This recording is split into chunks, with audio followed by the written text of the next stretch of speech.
And when people contact me, it's usually that, hey, it showed deliver and I can't find it.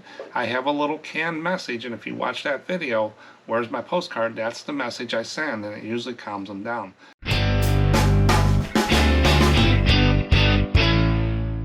Well, it's time to go over the September 2023 eBay standard envelope analysis. What I do is I take 100 random mailings paid and shipped in my eBay. I randomly go through the month and pick out 100 of them, and I check for 4 different scans, and we'll get to that details in a minute. But for September, eBay was under 90% in 2 of the 4 scans that I track, and I had 4 no scans. I had 0 refunds or complaints in September, so they still made it. Now, when scans don't occur, it can cause us more work. Customers asking where their postcard is and stuff, so I did a video on that. Where's my postcard? Check this video out on the channel, and I walk through on what I do when people ask me that question. But it can cause us more work when these scans don't get done. And I really can't figure out where to point the finger. Is it eBay getting the information, not putting it up, or the post office not scanning?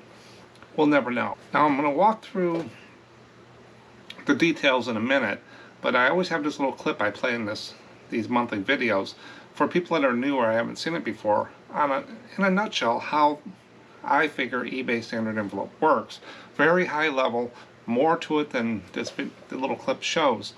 It also has Etsy in it, because I used to sell on Etsy. Now Mercari and Etsy and LetterTrack, they use the little barcode, the letter tracking, like eBay standard envelope, so it's not something that eBay came up with. They just call it eBay standard envelope because that's what they do on their system. But the post office offers this to people that, companies that mail this for their marketing campaigns and stuff, so they can track and see what's going on and stuff like that. And it's been around forever. LetterTrack used it for years. Now, it's not as robust as Ground Advantage or Priority. Never will be, because high-speed machines, it's only scanned at the distribution centers. A lot of people think it's going to be at that level of package tracking. I don't think it'll ever be there. But let me go ahead and show this little clip, and then I'll come back and we'll go through the details, what I found in September. Here we go. Here is a slide I'm going to bring up on the big screen.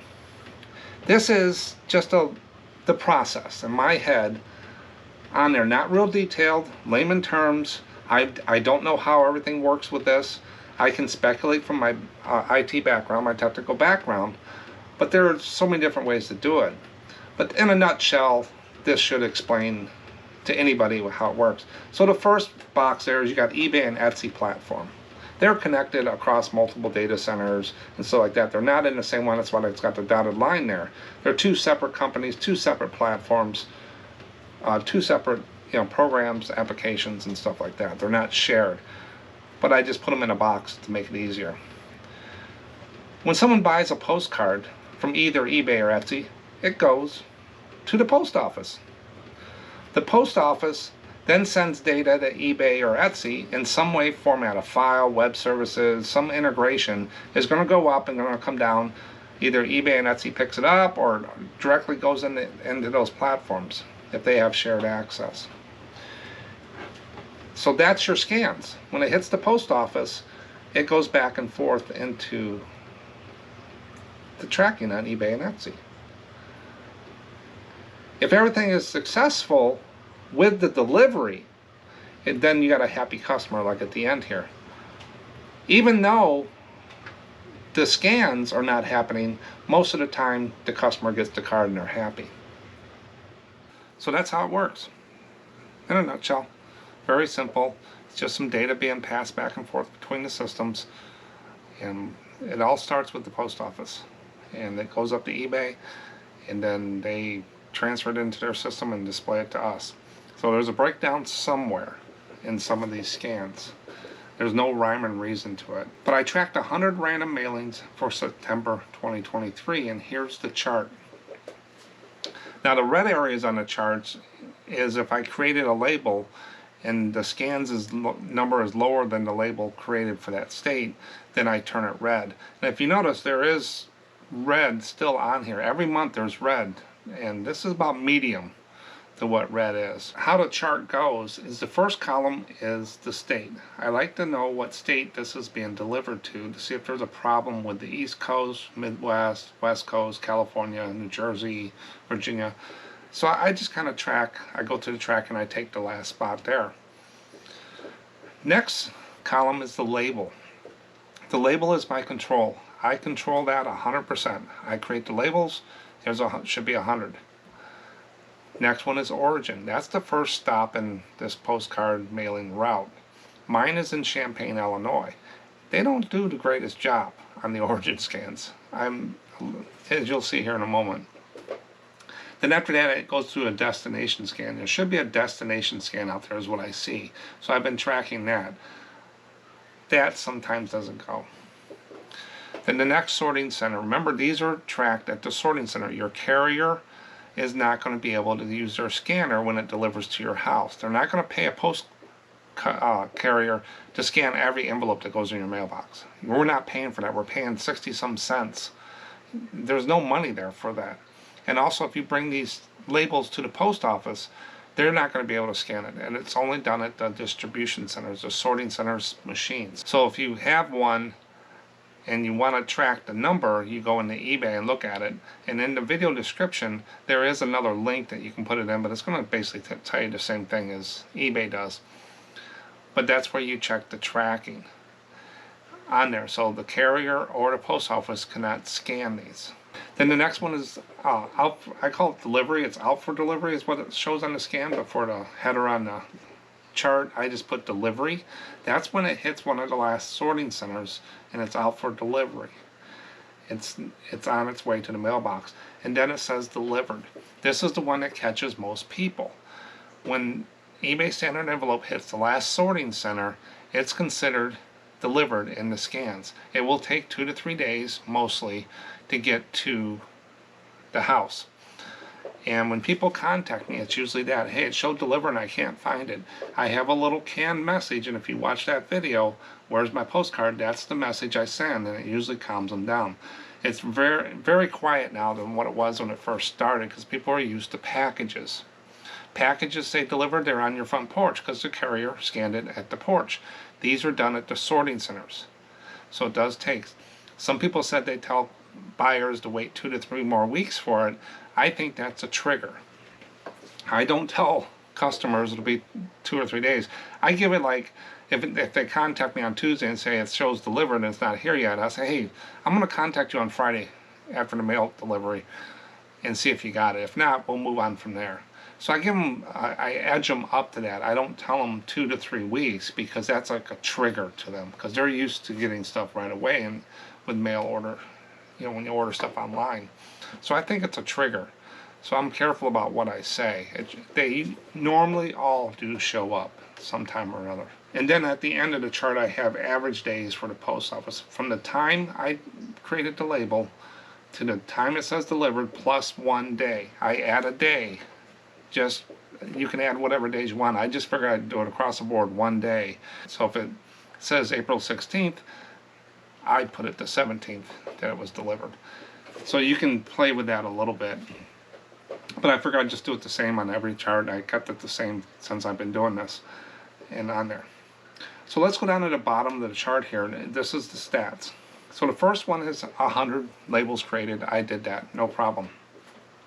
Next one is the origins. 83%. They missed 17 origin scans out of the ones I picked. 17. Now remember, an acceptance scan is not required by eBay standard envelope because it can't be scanned by the carrier or the post office. It can be scanned by the machine. It just needs to scan somewhere throughout the route to say you put up tracking on time for your metrics. So no acceptance scan like packages are required. Then you get to the next one, the destination scan. That was 88%, a little higher. They only missed 12 of those. So my origin center, Champaign, Illinois Post Office Sorting Center, didn't do the greatest. And the next one still missed 12. Then the next, out for delivery. 93%, so they were above 90. I figure I drew a line, you'll see here in a second, of 90%. Anything under 90%, I feel that's when it really causes us more work, is under 90%. But the goal is always 100%. These are machines. And this is a barcode, they're clearly written on labels. I'm not for sure what's going on. But they missed 7 of those. And then delivered, the all-important delivered at the end, 93%, they missed 7. So at least they're in the 90s at the end of the route, the most important part of it, instead of the beginning this time. But still, they should be 100%. Then I had 4 no scans. It didn't get any scans at all through the system. That's been pretty prevalent in the last couple months. It's at 4 again. But I didn't have any refunds or any complaints. I don't think I had any messages from customers this month at all that I can remember. And then the average day for the post office is 5 days, the way I track it. And we had a couple in there. I think Oregon was 7, and then you got Texas was 6, California 7. So the West Coast, I'm in Illinois, so the West Coast is usually a little higher on there, but the average across the board is 5.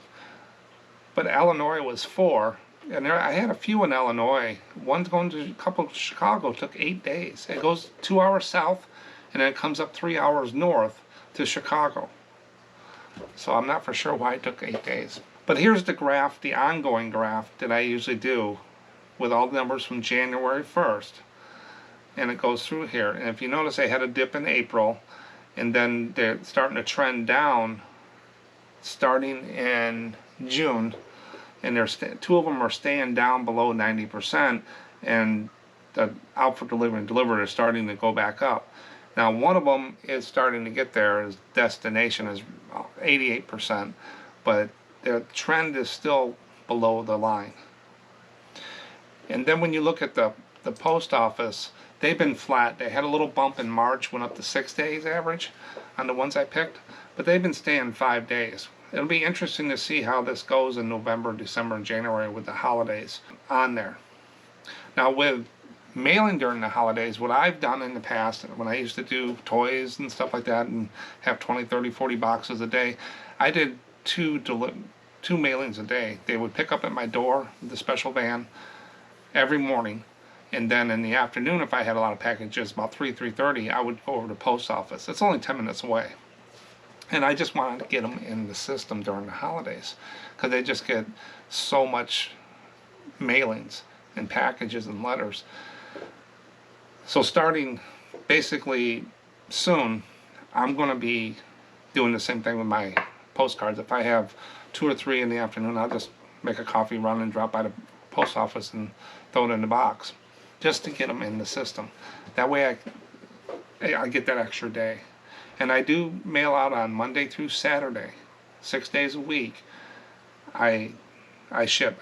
I have 1 day handling time, and I do it Monday through Saturday. If Sunday was open, I'd do it Sunday too, just to get them in the system.